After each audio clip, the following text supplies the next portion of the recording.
So I invite folks to put some words to action here.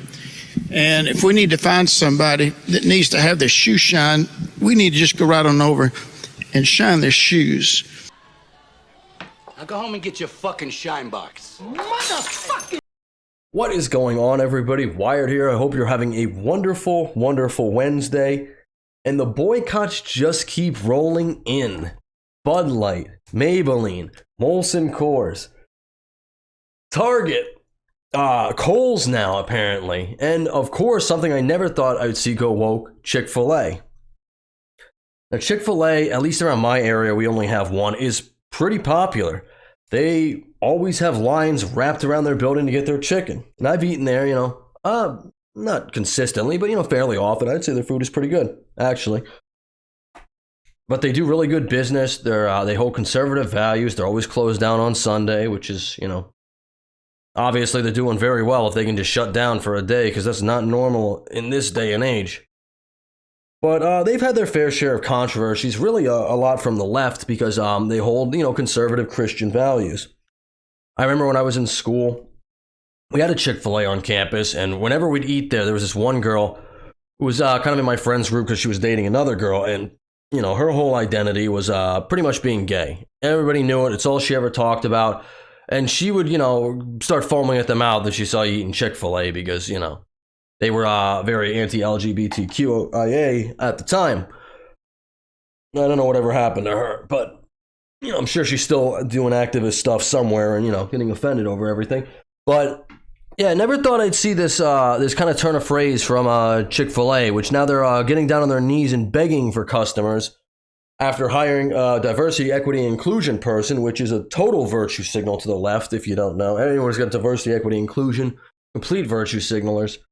But let's read here. Chick-fil-A is receiving an onslaught of conservative ire after the company's diversity, equity, and inclusion, DEI, initiative spread across social media. Quote, one of our core values at Chick-fil-A Inc. is that we are better together, unquote, reads the company website, which now includes a DEI section.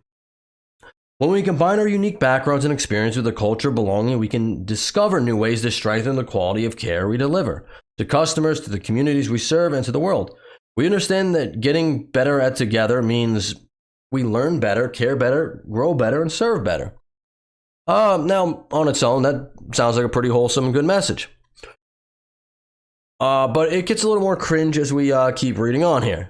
Approximately 80% of the United States employers have DEI initiatives, according to Corporate Compliance Insights, as long as it's not, sorry about that. As long as it's not, the DEI has nothing to do with white people. As long as it has nothing to do with that, because we saw that from Uber, where they just fired a woman or put her on administrative leave because she tried to say that people shouldn't use the word Karen, and I guess everyone was pretty much offended by that and said, you can't be racist, against whites. Only white people are racist. That's why we need all this DEI stuff, right? So I'm told. Brands like Budlight and Target have recently experienced backlash and market shifts due to the boycott efforts after the beer partner with Lord Voldemort. And Target released tuck-friendly swimsuits that allow trans women who have not had gender affirmation surgery to conceal their genitals ahead of LGBTQ plus Pride Month in June. Tuck-friendly swimsuits, I want to say trans kids. They are, those bathing suits are targeted towards children as well as adults. Chick-fil-A's DEI page does not specify mention LGBTQ plus persons. However, Chairman Dan Cathy, son of company founder S. Truett Cathy, made headlines in 2012 when his views on homosexuality, including his opposition to gay marriage, became public, which, there was public outcry about that from the left. They said, boycott Chick-fil-A, which obviously didn't work too well. The DEI effort per its website involves the following: ensuring equal access, intentional promotion of equal opportunity through process and practices to provide personalized development and eliminate barriers to opportunity so all can thrive. Sounds pretty good. Valuing differences. The company says it seeks to understand and honor unique experiences and perspectives as they strengthen us as we unite around something bigger than ourselves. All right? Creating a culture of belonging. Promoting and sustaining a culture where all individuals can thrive and contribute. Now, like I said, on its own, nothing about that seems too bad, but we know this is all a big virtue signal here. It's all about, being woke, which we're about to get into.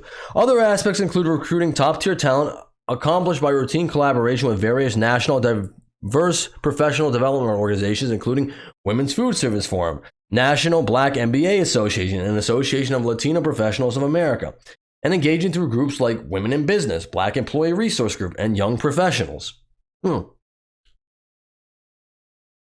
Chick-fil-A restaurants have long been recognized as a place where people know they will be treated well. DEI Vice President Eric McReynolds said in a statement posted on the website, "Modeling care for others starts in the restaurant. We are committed to ensuring mutual respect, understanding, and dignity everywhere we do business. These tenets are good business practices and crucial to fulfilling our corporate purpose." The whole problem with that, though, with the DEI thing is it's actually contrary to what you're trying to do.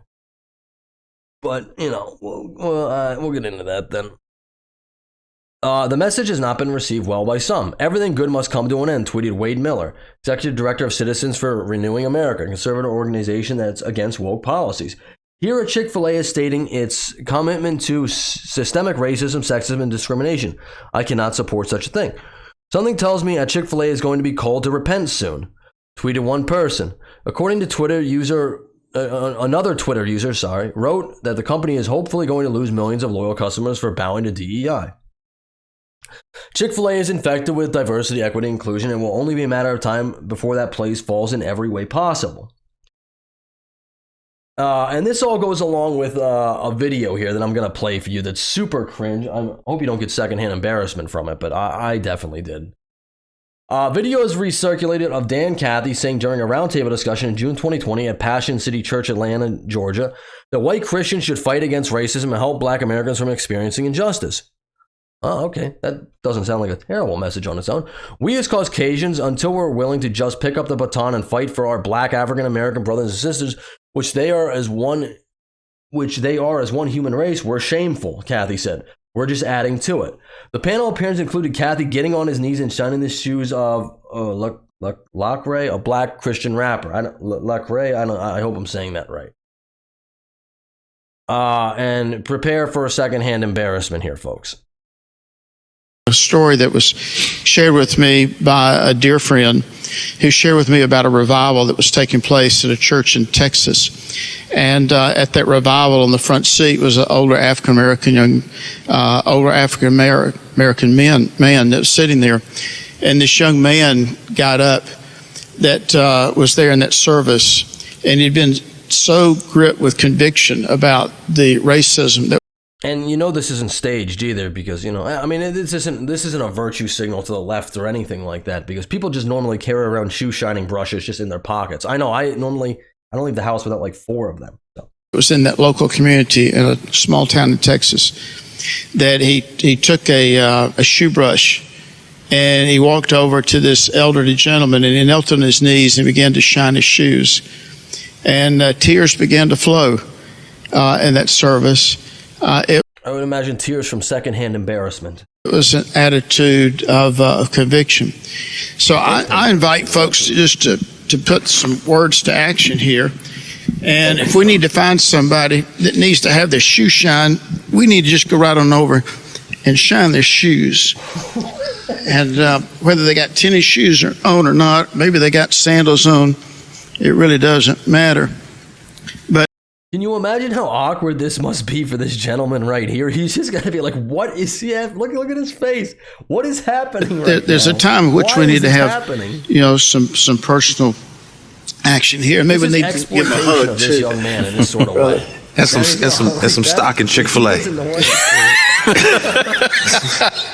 But I bought about 1,500 of these, and I gave to all our Chick-fil-A operators and staff a number of years ago. And so any expressions of a contrite heart, of a sense of humility, a sense of shame, a sense of embarrassment, beget with there was quite a sense of embarrassment. an apologetic heart. I think that's. Can you imagine how awkward that has to be? Like, I don't know. That's one of the most cringe things I've ever seen. So it turns out I was right. Chick-fil-A CEO Dan Cathy says all white people should get on their knees and shine Black people's shoes with a sense of shame, a sense of embarrassment. What a self-hating loser. Yeah, I don't know how you can get to this point exactly, where you got to try to make up for the sins of the father or the grandfather, the great-grandfather, the great-great-grandfather. And you have to feel embarrassment and shame for things that you haven't actually participated in or done. You can be conscious about things that have happened to people in the past and recognize that those are wrong and be like, hey, that's fair. I'm not saying we rewrite history here. I don't say we shy away from history. I say we learn about it so we make sure we don't repeat it. But this whole secondhand embarrassment that all white people must feel, we all must feel this way for things that have happened in the past that we had no control over. It's so cringe. Anyway, that's all I got. Leave a like on the video. Subscribe to the channel if you haven't already. Thank you for listening this long, and I will catch you on the next one.